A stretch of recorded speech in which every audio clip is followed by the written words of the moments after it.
పరిశుద్ధ గ్రంథం నుండి అపోస్తులుడైన పౌలు కొరింథీలకు రాసిన 2వ పత్రిక 11వ అధ్యాయం చదువుకుందాం. ఇప్పుడు ప్రార్థన.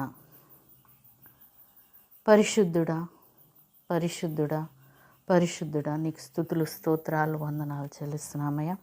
ఈ సమయంలో తండ్రి, మేము నీ వాక్య ధ్యానం చేస్తుండగా తండ్రి యేసయ్య మాకిచ్చిన ఈ సదవకాశాన్ని తండ్రి మేము సద్వినియోగం చేసుకొని నీ యందు విశ్వాసంతో ఈరోజంతా గడుపుటకు తండ్రి, నీకు మహిమకరంగా జీవించుటకు మమ్మల్ని అందరినీ ఆయత్తపరచుమని యేసయ్య పరిశుద్ధ నామం అడిగి వేడుకుంటున్నాం మా తండ్రి, ఆమేన్.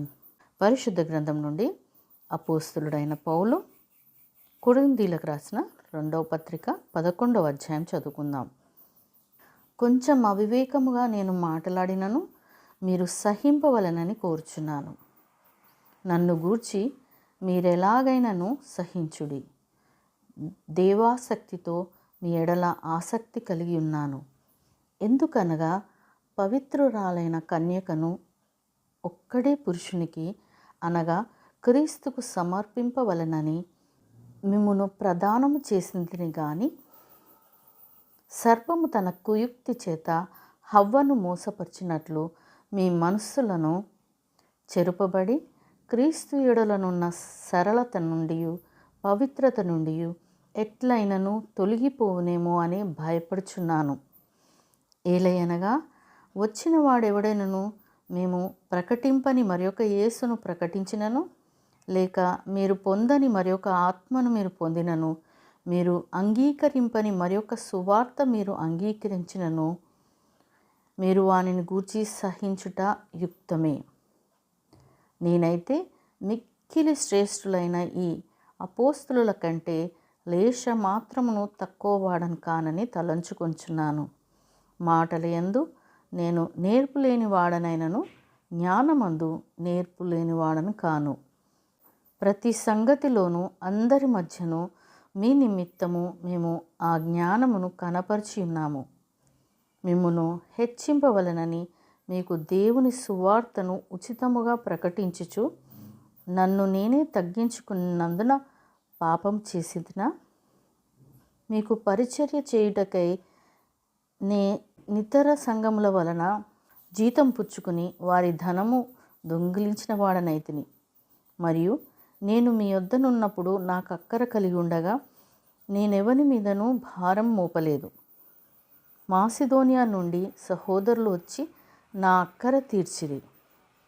ప్రతి విషయంలోనూ నేను మీకు భారంగా ఉండకుండా జాగ్రత్త పడుతుని, ఇక ముందుకును జాగ్రత్త పడుదును. క్రీస్తు సత్యం నా యందు ఉండుట వలన అకయ్య ప్రాంతముల యందు నేను ఇలాగూ అతిశయపడకుండా నన్ను ఆటంకపరచుటకు ఎవరి తరము కాదు. ఎందువలన నేను మిమ్మును ప్రేమింపనందువలన దేవునికే తెలియను. అతిశయ కారణము వెదకువారు ఏ విషయంలో అతిశయించుదురో ఆ విషయంలో వారును మా వలనే ఉన్నారని కనబడు నిమిత్తము వారికి కారణం దొరకకుండా కొట్టివేయుటకు నేను చేయుచున్న ప్రకారమే ఇక ముందుకును చేతును. ఏలయనగా అట్టివారు క్రీస్తు యొక్క అపోస్తులుల వేషము ధరించుకుని వారై ఉండి దొంగ అపోస్తులను మోసగాండ్రగు పనివారును అయ్యున్నారు. ఇది ఆశ్చర్యం కాదు. సాతాను తానే వెలుగుదూత వేషం ధరించుకొంచున్నాడు గనుక వాని పరిచారకులను నీతి పరిచారకుల వేషము ధరించుకొనుట గొప్ప సంగతి కాదు. వారి క్రియల చొప్పున వారికంతము కలుగును. నేను అవివేకినని ఎవడునూ తలంచవద్దని మరలా చెప్పుచున్నాను. అట్లు తలంచిన ఎడల నేను కొంచెం అతిశయపడునట్లు నన్ను అవివేకినైనట్టుగానే చేర్చుకునుడి. నేను చెప్పుచున్నది ప్రభువు మాట ప్రకారం చెప్పుటలేదు కానీ ఇట్లు అతిశయపడుటకు ఆధారం కలిగి అవివేకి వలె చెప్పుచున్నాను. అనేకులు శరీర విషయంలో అతిశయపడుచున్నారు గనక నేనును అలాగే అతిశయపడుదును. మీరు వివేకులయుండి సంతోషంతో అవివేకులను సహించుచున్నారు. ఒకడు మిమ్మును దాస్యమునకు లోపర్చినను, ఒకడు మిమ్మును మింగివేసినను, ఒకడు మేము వశపరచుకొనినను, ఒకడు తన్ను గొప్ప చేసి కొనినను, ఒకడి ముఖము మీద మిమ్మను కొట్టినను మీరు సహించుచున్నారు. మేము బలహీనులమై ఉన్నట్టు అవమానముగా మాట్లాడుచున్నాము. ఏ విషయమందు ఎవడైనా ధైర్యం కలిగి ఉన్నాడో ఆ విషయమందు నేను కూడా ధైర్యం కలిగిన వాడను. అవివేకముగా మాట్లాడుచున్నాను సుమా. వారు హెబ్రీయులా, నేను హెబ్రీయుడనే. వారు ఇజ్రాయేలులా, నేనును ఇజ్రాయేలీయుడనే. వారు అబ్రహాము సంతానమా, నేనును అట్టివాడనే. వారు క్రీస్తు పరిచారకులా, వెర్రివాని వలె మాట్లాడుచున్నాను. నేనును మరి ఎక్కువగా క్రీస్తు పరిచారకుడను. మరి విశేషముగా ప్రయాసపడితిని, మరి అనేక పర్యాయములు చెరసాలలో ఉంటిని, అపరిమితముగా దెబ్బలు తింటిని, అనేక మారులు ప్రాణాపాయములలో ఉంటిని. యూదుల చేత 5 మార్లు ఒకటి తక్కువ 40 దెబ్బలు తింటిని. 3 మారు బెత్తుములతో కొట్టబడితిని, ఒకసారి రాళ్లతో కొట్టబడితిని. 3 మారు ఓడ పగిలి శ్రమపడితిని, ఒక రాత్రి పగలు సముద్రంలో గడిపితిని. అనేక పర్యాయములు ప్రయాణములలోనూ, నదుల వలనైనను ఆపదలలోనూ, దొంగల వలనైన ఆపదలలోనూ, నా స్వజనుల వలనైన ఆపదలలోనూ, అన్యజనుల వలనైన ఆపదలలోనూ, పట్టణములో ఆపదలలోనూ, అరణ్యంలో ఆపదలలోనూ, సముద్రంలో ఆపదలలోనూ, కపట సహోదరుల వలన ఆపదలలోనూ ఉంటిని.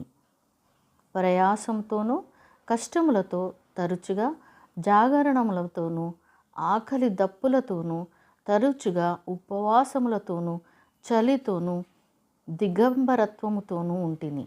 ఇంకనూ చెప్పవలసినవి అనేకములున్నవి. ఇవియును కాక సంఘములన్నిటిని గూర్చిన చింతయు కలదు. ఈ భారము దినదినము నాకు కలుగుచున్నది. ఎవడైనను బలహీనుడైనా, నేనును బలహీనుడను కానా? ఎవడైనను త్రొట్టుపడినా నాకును మంట కలుగదా? అతిశయపడవలసి ఉంటే నేను నా బలహీనత విషయమైన సంగతులను గూర్చియే అతిశయపడుదును.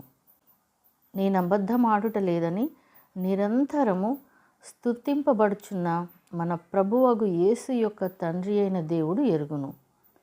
దమస్కులో అరేతు అను రాజు క్రింద ఉన్న అధిపతి నన్ను పట్టగోరి కావలి ఉంచి దమస్కీయుల పట్టణమును భద్రం చేసెను. అప్పుడు నేను కిటికీ గుండా గోడ మీద నుండి గంపలో దింపబడి అతని చేతిలో నుండి తప్పించుకొని పోతిని. దేవుడు తన పరిశుద్ధ వాక్యంను మనందరి హృదయంలో ఫలింపచేయునుగాక. ఆమేన్.